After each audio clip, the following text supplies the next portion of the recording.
Good morning, afternoon, evening, whatever it is as you're watching this. Thank you for attending another conversation between Carla and I, videotaped by Tuba, our northern BC Steven Spielberg. And this is maybe video 4, I think, for Women in Social Policy. And because this course is a master's level course, and because it's assumed that each of you is pretty much using this like a directed reading, I'm just riffing around here and there with different ideas that might get you sparked up and excited. The expectations for the course is that you'll do a lot of reading and a lot of imagining and a lot of visioning on behalf of the social profession, social justice activism, feminism, the women's movement, Aboriginal issues. So what's kind of being invited in this course is not just to look at everything that's a trouble right now, but because it's a master's level course and because to prophesize the future, as a leader should do, if you have a master's in social work, we're going to wish that you be an executive director or a researcher or program designing, something like that. So we wish you to be able to understand the future and dream things and anticipate what could be possible, and then advocate and agitate on behalf of what could be possible. And to do that, you need to understand the present and the past and the patterns. So it's different than some of our other videos where we're speaking to people who might be just starting university in the social work and victims of abuse or family counseling. We might be working with people in those videos who have finished a 2-year college diploma, they've been out in the work world, they're coming back, and this is their first course at a university level. We're assuming for these videos in the Women in Social Policy menu or agenda that it's sort of a couple notches up in terms of muscularity. That's what a master's is we're preparing you. And Carly and I have dialogued about it's a master's. We wish we could also call it a mistress or some other word, a 5-year degree instead of a master's degree or a bachelor degree. Gendered, very gendered language right there. Reflect on that, still happening all around us. So, right now is a very exciting time for those of us who are keen to reflect on the past and to envision the future right now, because we have a provincial election happening, and tomorrow I'm going to go and vote. I think about half of people in BC have been voting in advance, and because of C-19, they've been voting through the mail. So a very different year, an intriguing year. It's also, right now in America, they have an election going on, and I think November 3rd is their date. So that's very fascinating, too, to be watching Trump and Biden and the kind of continuum, and I'm trying to not get too saturated or stuck in very tiny specifics for any of the courses or any of these videos, but we want to focus on the patterns.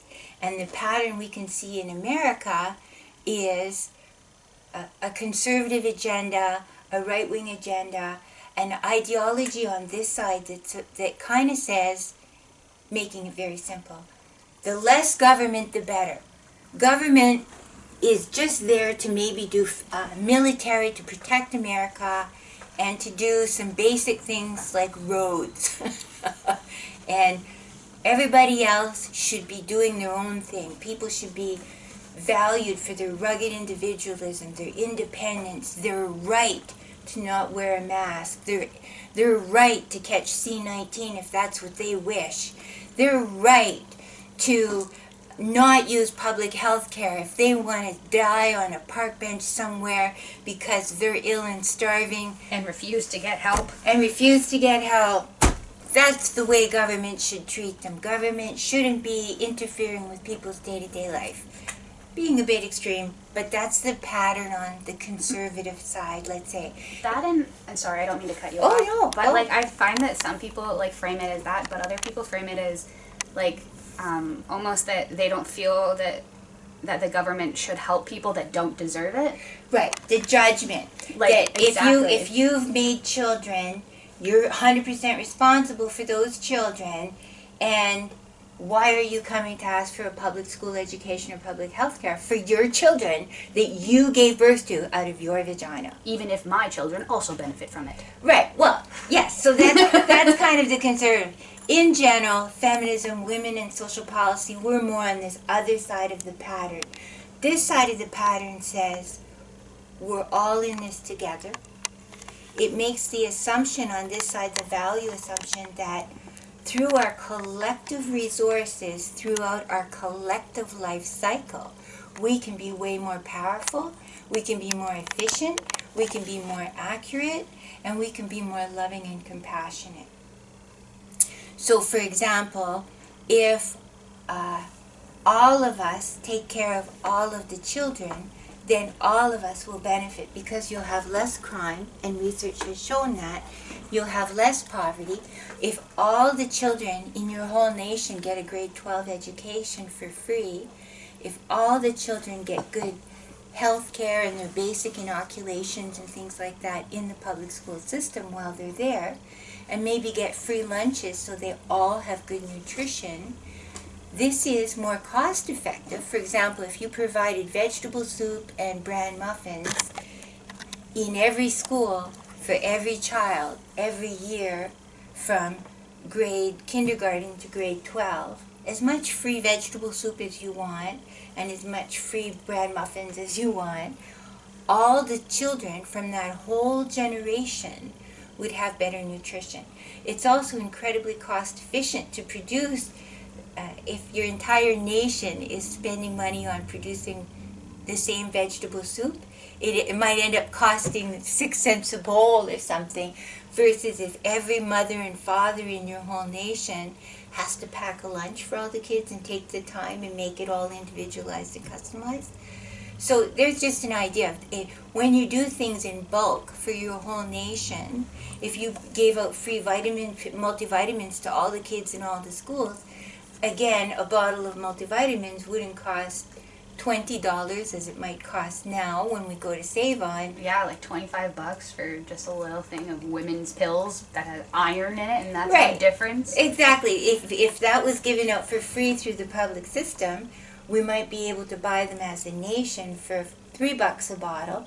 And then reflecting on it, if you have even 1 or 2 kids in your whole town who have better learning abilities, better development, no nutritional deficits, are more attentive and alert at school, you've saved money by that 1 or 2 kids ending up being on and off unemployment or on and off welfare or health issues or all and the freeing up resources in school for tutoring. And Exactly. That when you save a little bit of money by doing it in bulk for the whole nation, you can then reinvest that money to do even better good deeds. And we've discovered that, and that happens all the time anyway with basic inoculations against, what do you get inoculated for in public schools? Hep A, B, C. Okay, Hep A, B, C, let's say. So at one time, our whole nation, maybe if you were a rich person, you could take your kids to go get these special shots. These are diseases that anybody can catch. You can, I think some are more likely from using needles or bad things or dirty things, but you can also catch hepatitis from ice cubes where the water hasn't been appropriately purified or something like that. So, i.e. anybody can catch it. It's not necessarily a high-risk lifestyle that'll catch you those hepatitis things. Well, like even like park bathrooms, like I was a cleaner there and we had to go through like rigorous courses because of like just some of the, like you'd find like feces on the inside of like the toilet paper dispensers and like things like that where it's on your hand, and then you can transfer it to your face. So like there you go, exactly. So the idea that if we have good park hygiene, all of us benefit from that, because all of us want to use the park somewhere in our lives, and everybody has their health, the whole participation idea, empowerment, less risk, less illness. So feminism, women in social policy, Aboriginal ways, value all of us through the whole life cycle, identifying risks to the collective well-being and seeing it in the whole life cycle.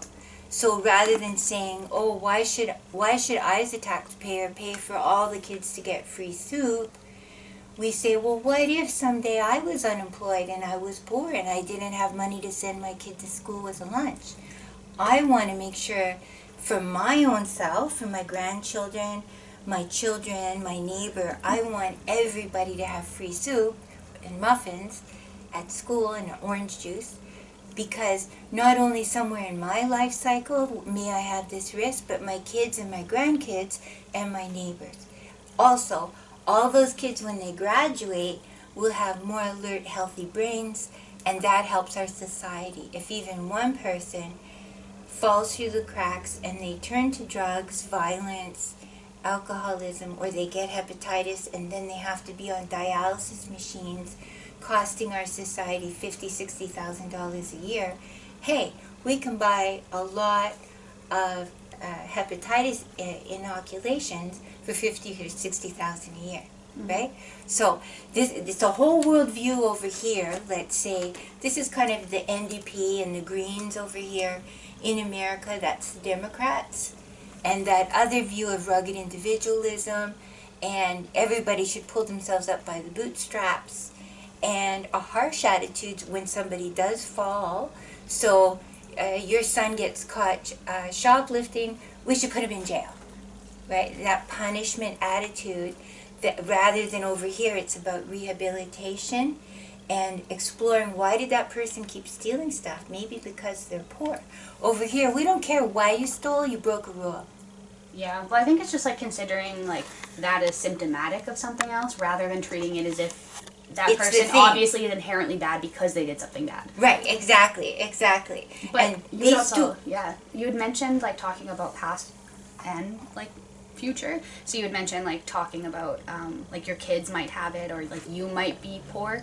But the other thing that I've seen is like, oh well, when I was a kid, like the idea that because you struggled, you want your future kid, like you want other people to struggle. right, misery, if I, that sort of bitter attitude of, I suffered or my grandparents suffered, so now every immigrant person who comes to Canada should suffer. And also only valuing capital. Oh, we only want rich people to come to Canada. If you don't have $1 million to invest in business, we don't want you here. My grandparents came here and they had only the shirt on their back. And Yeah, because now, we struggled and had it really hard, I want you and my children to struggle Right, just right. as much. So for women in social policy, kind of reflecting on the bigger pattern, I think this continuum over here of all of us together in this, which is more in Canada an NDP worldview or a Greens worldview. Some people will call it democratic socialism. Empathetic. Empathetic. But this also over here is, again, the difference. This is also science-based. This is research-based. If you do research on the entire life cycle, right, over here, they're only looking at the 3 or 4 year budget story, and that's not a true story. Sociology, economics, and history, good scholarship has shown us that many of these things that we advocate for in the long run, not just the 3 or 4 year election cycle, in the long run, are more cost efficient. Mm-hmm. It's not cost efficient. In America right now they have, from my understanding, among the highest incarceration rates in the world, and it's not cost efficient. But where they've done something kind of weird and distorted is they've now privatized some of the prisons, and they're using the men and women in prison as a type of slave labor. Oh yeah, so, where they only pay them like 10 cents a day or something stupid. Yes. So this is kind of a whole other ethic of so they're using a conservative philosophy to say, let's exploit these people. But we'll punish them. It's part of the punishment. We will exploit and harm you and undervalue and shame you as part of your punishment for having done a bad thing, which is kind of that in the moral justification. Yes, the moral justification, that an eye for an eye, like you've done a bad thing, so now we're going to do a bad thing to you, and some capitalists who make money off this. But what ends up, of course, the idea of an eye for an eye, we end up with 2 people who have no eyes, right? Yeah. Or 4 people who are blind. Let's make everybody blind! Over here we go, okay, so somebody did a bad thing. We're into redemption. We're into healing. We're into looking at, as you said, having a profound, mindful curiosity about how did that happen. And of course, the classic one that we can talk about, and again, tons of research shows this, and Women in Social Policy is the big one, in geographical regions where they are very, very keen to not inform young people about sexuality, gay, lesbian issues, condoms, masturbation, all this stuff, where they say silence is the best birth control method, silence is the best way to teach people about sex. The silence in the Bible, or the...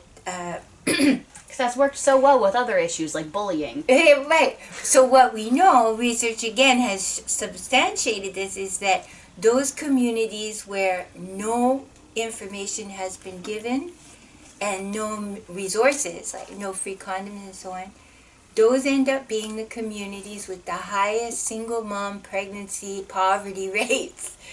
It doesn't work. Research has shown, prove me wrong, I dare you, prove me wrong. Research has shown this doesn't work. The communities where you give free birth control, free information, free sex education in the schools, where you teach about trans issues and gay and lesbian issues, you have way less suicides. Over here you have more suicides, you have more bullying, you have more violence. It's just, research has proven them wrong, but nonetheless these religious fanatics are in this conservative circle of conversation over here. They continue with some of those beliefs and practices. But it's the same with like representation. Like when you're teaching about like gay and lesbian issues, like it's not to say that you don't have any like gay men or lesbians in your class. It's that none of them are comfortable coming out in front of you. Correct. So like the representation of having it taught is so important, and there's also research done into that about how important representation is to people's identity and their self-esteem. Role and all models, of that. having role models and people that they can value and believe in, and say, I want to be like this person. I am identifying as gay or bisexual or whatever, and then I'm valid. I'm being taught about. Yeah, there's a smart, good, effective person who has those traits, whether it's racism, classism, whatever. So I just wanted to put into the conversation today. I'm just going to re-summarize here. One, there's these 2 sort of ends of a continuum, and that's a pattern, and probably through your whole career as a social justice activist, you'll be confronted with that continuum. We keep hoping that the whole continuum will move a little bit further this way, because research keeps showing us this is where it needs to be, right? To be gay or lesbian or bisexual, it's not just a lifestyle choice. It's how people are born. And over here, the more information is power. Give people information and power and resources. Also, over here, we want to look at the whole life cycle of the individual, the family, and the community. So micro, meso, macro, the long term. Over here, they tend to look at right here, right now. They tend to not look at, the last 100 years of black people in America, or the last 500 years of indigenous people in Winnipeg, right? They tend to look at right here, right now, there's this issue. With the quick fix, make it, punch somebody. Find a scapegoat. Find a scapegoat, and then it's solved. But we also know that that's not really true. For example, this very day, there's 4 hot spots in Canada, 4 protest kind of issues for indigenous people where land claims haven't been settled.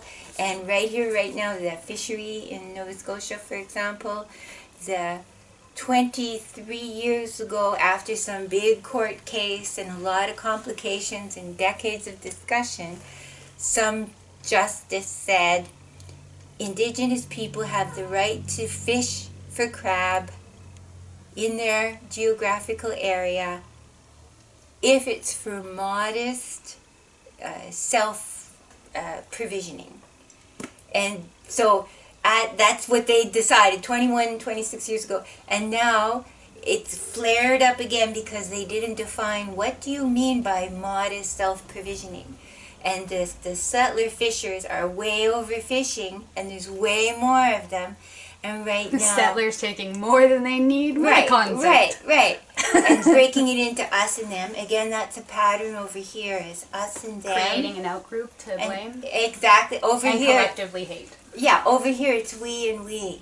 We and we and us. Over here it tends to be, there's the hardworking and the lazy. There's the winners and the losers. There's the justice and righteous people and the people who break rules. Yeah, there's a collective identity and group identity, and they're proud of that, and that pride comes also with that hatred of the other group. Right. The judgment and punishment versus and value judgments that go along with those. Yes, like, you're bad and inherently a bad person. Yes. So we admit we're coming from a particular location, but we're going to assume if you're in a master's level social work course on women and social policy, that you're probably a little bit more over here in the first place. So we admit we have a bias. Mm-hmm. A social work code of ethics gives us a bias over here, and good scholarship and research gives us a bias over here. And not to minimize the folks over here, but to suggest that during your career, you will often be in a push-pull relationship with the people over here in terms of our wish is to provide more resources and services for the collective whole of the community, of the family, of the group. And that's what our social work code of ethics recommends. So, we've put that out there. Now, what I want to talk about a little tiny bit, just to give an example, and I really, really want to make clear, all of this has got moving parts, that some, maybe the NDP in 50 years from now will be a different party. Here we have in this province, the Liberal Party provincially is quite different from the Liberal Party in Ontario, or the Liberal Party at a federal level, right? So I'm with earnestness and kindness, I state that to you, that if you're watching this video 50 years from now, maybe the NDP will not be the same way. What I want you to notice, though, is the continuum. Those two ends are always kind of going. And the Canadian is often influenced by the American. We're also often influenced by the British. Right, because we are a colonial nation, and America and the three countries. If America becomes very, very right wing, Canada will get pulled kind of in that direction a little bit too, and Britain will kind of be in that same direction. Maybe New Zealand, Australia, the bigger, wider global world tends to have a kind of rhythm that goes with it. Not always, but tends to. Okay, so having said all that big picture, I want to say something now. I do have a question though. Okay. Like that those overall like those patterns, do they have to do with like generations and cohorts? Like would that definitely when there's collective experiences like post World War I, post World War II, and now post C-19. We're not there yet. So I wonder if those political views change with that, because I feel like that would probably have a really big effect. For sure. The global warming issue, environmental crises, there's a collective global flow, or shuffle, or wobble, and that is influenced by global warming, World War I, World War II, 9/11. There are large global events which at first, as a social worker doing women and social policy in northern BC, you might think, well, why do I need to know about that? Why should I care? Because it's going to have impact for you if in America and England and Australia, they're practicing shutting down their borders. Yeah, if they're practicing more conservative values and beliefs and attitudes, they're being more punitive, they're giving bigger and bigger tax breaks to corporations. That's going to have influence. Maybe if you live in downtown Toronto and you're a social worker, all of a sudden there'll be fewer refugees allowed into Canada, there'll be fewer family-sponsored immigrants allowed to come in, there'll be budget cutbacks and downsizings for certain agencies and so on.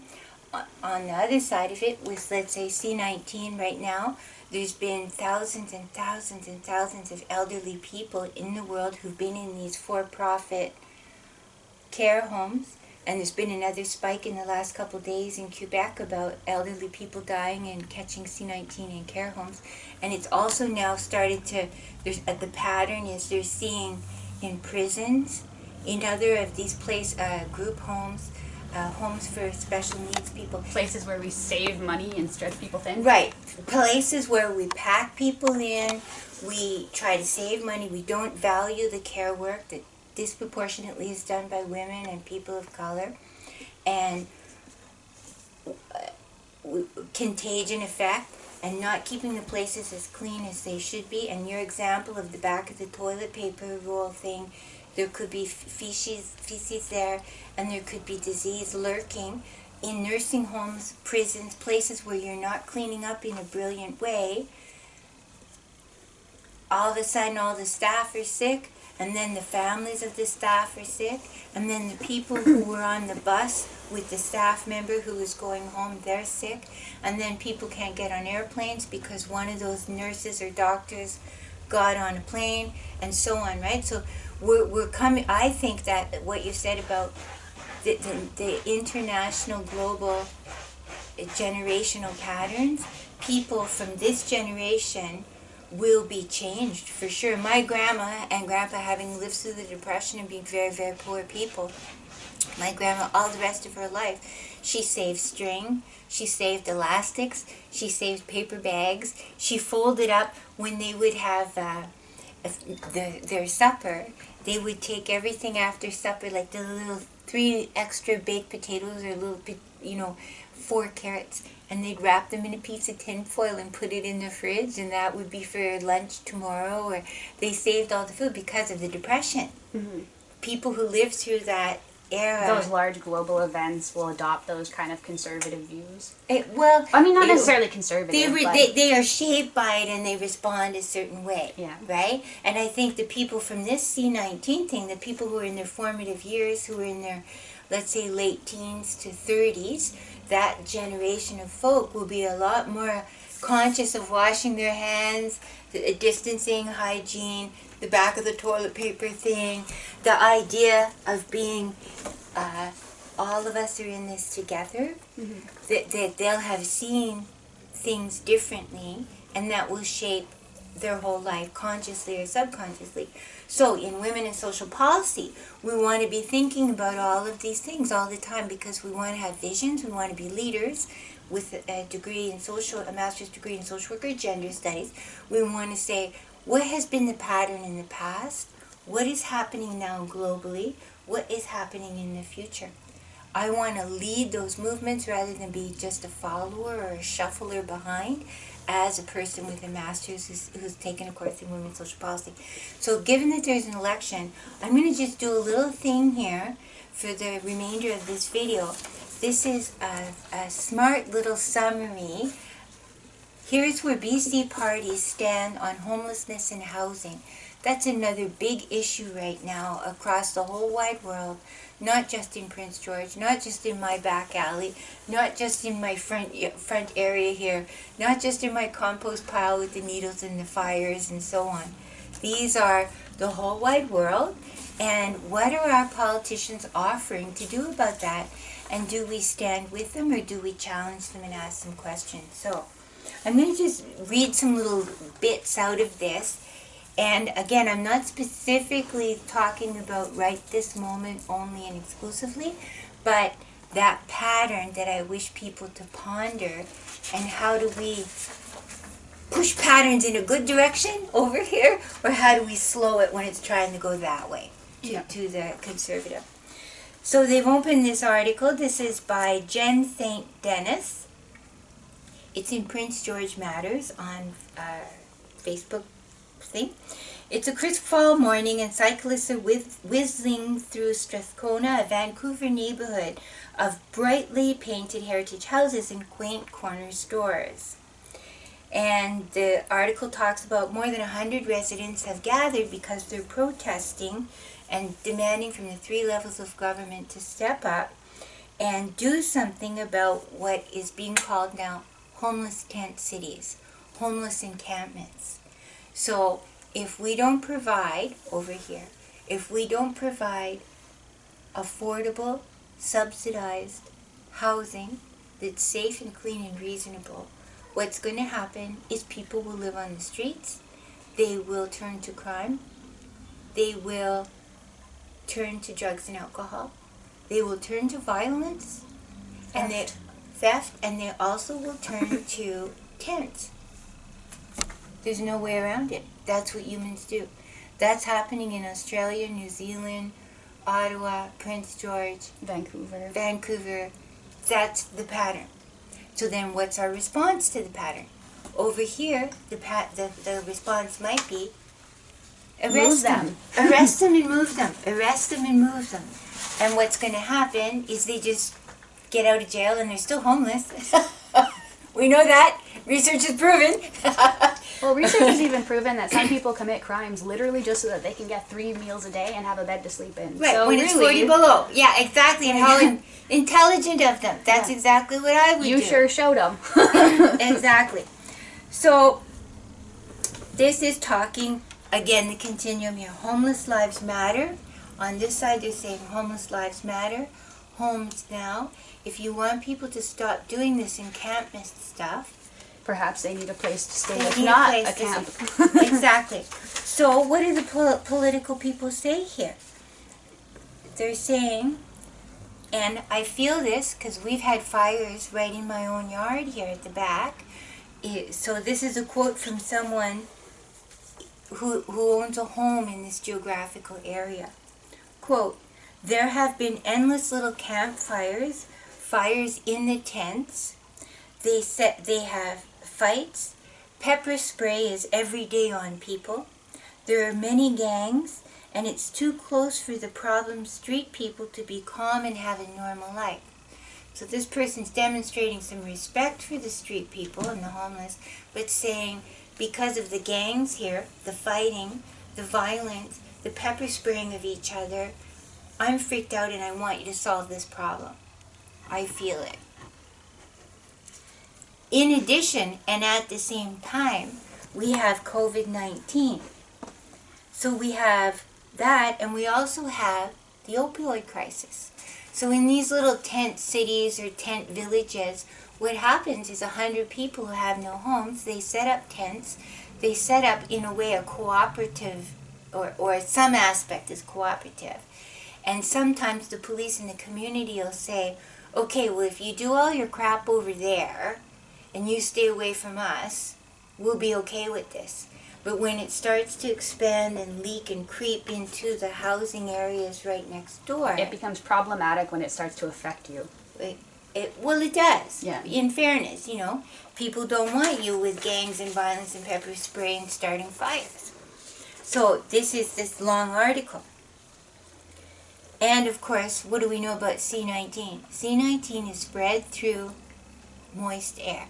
You take 100 or 200 or 300 people who are homeless, you push them all into camp areas, like refugee camps, and if one of them is exposed, you're going to have 300 people in a couple days who all have the disease. Mm-hmm. And they're going to crowd up your hospitals, they're going to, we're not going to let them die in the street. We have to do something to keep them, once they become sick, they're in the hospital costing you $55,000 or $155,000 a year to provide all these respirators. And still, they would somehow manage to be demonized for catching it because how dare they not follow social distancing rules, whatever. You more did this judgment. yourself. More judgment, exactly. And then the opioid crisis and hepatitis and so on. We know that people are going to overdose in those contexts because they have nothing to live for. They're going to turn to drugs and alcohol, as you would or as you would. Mm-hmm. So all of this is going on, and they're talking about this all at the same time here. So, now, here's what the liberals say. And we'll take note that during their decade and a half at the helm of the government provincially, they focused on rent supplements. So their answer over here was, we will help homeless people to get a rent supplement for a period of time so that they can get an apartment. okay, for a period of time. But that rent supplement was in the private sector, so landlords got more money from homeless people who are on welfare and so on. New housing did focus a little bit on creating shelter spots and supportive housing. In 2016, they rolled out an $855 million plan to build 4,900 units of new housing. But then it didn't actually fully fulfill itself. It sounds like I think that was around election time. So they said, "Oh, we've had an epiphany. We have a vision. Elect us. We haven't done this in the last 16 years, but hey, we just had an epiphany. This is a great idea, guys. It's just a great idea." And also, the leader at this moment for this conversation, Andrew Wilkinson, promised to look at restricting camping in city parks and enforcing the ban on unsafe roadside panhandling, and to explore alternative approaches to mental health and substance abuse. To explore it. So someone just went to the library and for a day, and they were They like, would "Well, explore that was it. explored." That was an exploration, exactly. But again, for 16 years, they didn't implement good, wholesome things. So now they're starting to explore mental health and addiction supports. I'm looking to see what's over here just so that I can quote it. Well, the Greens are saying that they will to make sure that there are social services brought in and they'll replenish some of the things that were cut off during the 16 years of the Liberal government. Mm-hmm. So I just wanted to take one article that's right now in the news to show you that continuum. The Liberals, who are more over here at BC level, the provincial level of government, not the same as the federal government. There's a little bit of disjuncture between their worldview. They're saying we will enforce laws against panhandling. We will enforce laws to disallow people to set up these camps in parks. That's their solution, and we will explore some mental health stuff. We know the NDP is saying way more government-built, government-owned, subsidized housing. Mm-hmm. So permanent. We have to realize, this is one of the things over here too, that is different from over here. Over here, they denied the existence of 10 or 15% of the population always being troubled. 500 years ago, and maybe 500 years from now, there's always going to be 10 or 15%, let's say, just as a number, of the population who has schizophrenia, who has a severe and persistent mental illness, who has a disability, who has a head injury, who has something wrong, an addiction. They have a genetic disorder. There's something always, let's say, with 10 or 15% of the population, they have an assumption that, well, if we just force them to work, or we tell them to pull up their bootstraps, or we put them in jail, they'll smarten up and they'll become CEOs of corporations. They'll learn how to function in society if we let them just struggle. Right. Over here we say those 80 or 70% of the population who are healthy at this moment, who are functioning at this moment, who can be out there in the work world at this moment, we want to take our resources and be grateful that we don't have an addiction, that we don't have an injury, that I wasn't born with spina bifida, that I wasn't born with MS, that I'm okay.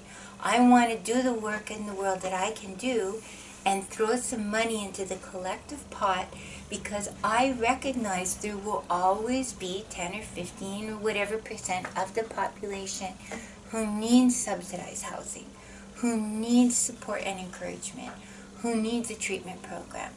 That's never going to go away. No matter how much we yell or punish or pray, there's always going to be that. So let's just face it.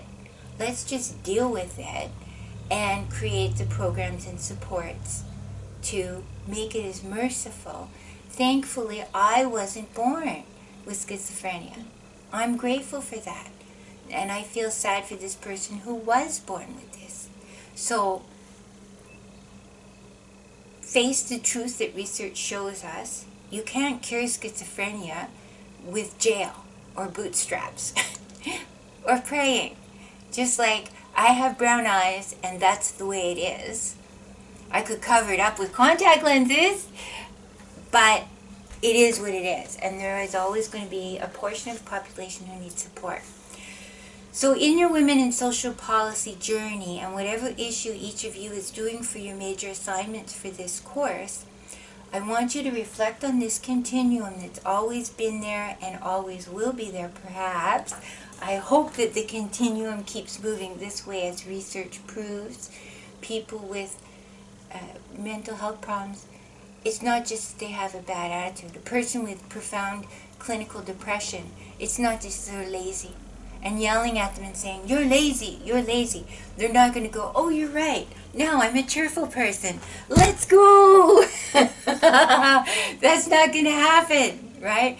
Yelling at a person with an addiction, just yelling at them and shaming them and guilting them and starving them, literally starving them, is not going to cure their addiction. If anything, Gabor Mate and other researchers have shown it actually intensifies their shame and ostracism from the world, and then they turn more deeply to their addictions and their, let's say, crime crowd, right? Stigmatized out-group. So whatever your issue is that you're focusing on, whether you're focusing on youth aging out of the welfare system, or you're focusing on addictions, or you're focusing on housing, you're focusing on learning disabilities, whatever the issues, and there's 1,000 issues in Women in Social Policy. What is the past of your issue? What is the quick and dirty present? What is the imagined and dreamed future that you would wish? How has that issue been dealt with elsewhere in the world? Maybe in America or in Australia, some person has created a great program and you want to know about that to see, can I try and get that to work here in northern BC? We wish you to recognize all 3 levels of government may play a role. The housing issues, C-19 and opioid crisis. You've got in that little community in that article, people set up a tent, 100 people set up a tent, 200, 300 people set up tents.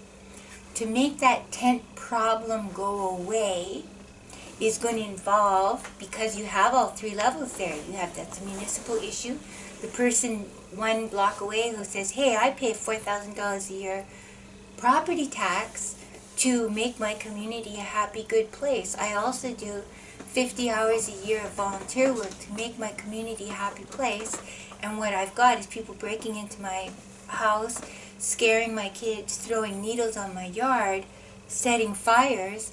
I'm not a happy taxpayer. And that person does have a righteous entitlement to say, I want to feel safe when I take my garbage out at night. I don't want people breaking into my car. This is scary. Make it go away. Municipal. Provincial is the funding for mental health, for subsidized housing, for addictions programs, for police, fire department. It's all municipal. But C-19, for example, could have a federal level of saying, on a federal level, the government could say, from now on, we want to make sure everybody gets free masks. Everybody in our whole nation gets free hand sanitizer. We recognize this as a provincial issue, but we also want to make sure that everybody in our nation stays safe. Like healthcare is provincial, but federal is our whole nation. In a way, federal government always has the responsibility of protecting your nation from war, protecting from invaders, every nation, right? Our federal government has the duty right now to protect us, you could say, against C-19, because it's everywhere, right? It's coming in our borders, it's in our borders, it's everywhere. So you could dream the federal government saying, free hand sanitizer, free masks, free spray, Lysol, for every citizen of our nation, and then in those homeless parks, you could throw all that stuff at the homeless park. So the 3 levels of government coming together through the life cycle of people could maybe make some really good differences. So use your imagination and your creativity too. I know sometimes people are, well, this is, right now today, this is this election, and it'll be decided on Saturday, and then whatever they do or don't do, we're done. We can also dream quite big. We can dream and say, well, what if we could do one thing that's done in another country, or one solution that was used for another issue? How could we transfer it to this problem? Use your creativity, use your imagination, use your dreaming. It keeps you hoping. It keeps you energized. If you settle for what they throw us at this moment, you're dumbing down the whole social work profession and the whole social justice activist movement, which is 1,000 years of movement. It's not just this politician 2 weeks ago said this and this other one said that, and I only get to pick from these 2 things. No, we can pick much more muscularly and much more robustly, and the things that we take for granted. Here we are, 3 autonomous women, each with our own bank accounts, and we're wearing pants, and we're going to vote. 100 years ago, that would have been an outrageous thing. But here we are, it's just, yeah, whatever, I'm here, we're doing it, right? Mm-hmm. To dream 100 years from now, if someone didn't have a home, what would be their options, right? We could dream that there would be an area of every street in every community where there would be 1 or 2 or 3 units for that 15% of that population who's struggling. Of course, we also want to dream a cure for schizophrenia, a quick cure for addictions, a quick cure for learning disabilities. We're not going to give up on that front, but there might be some new thing that we can't even picture right now.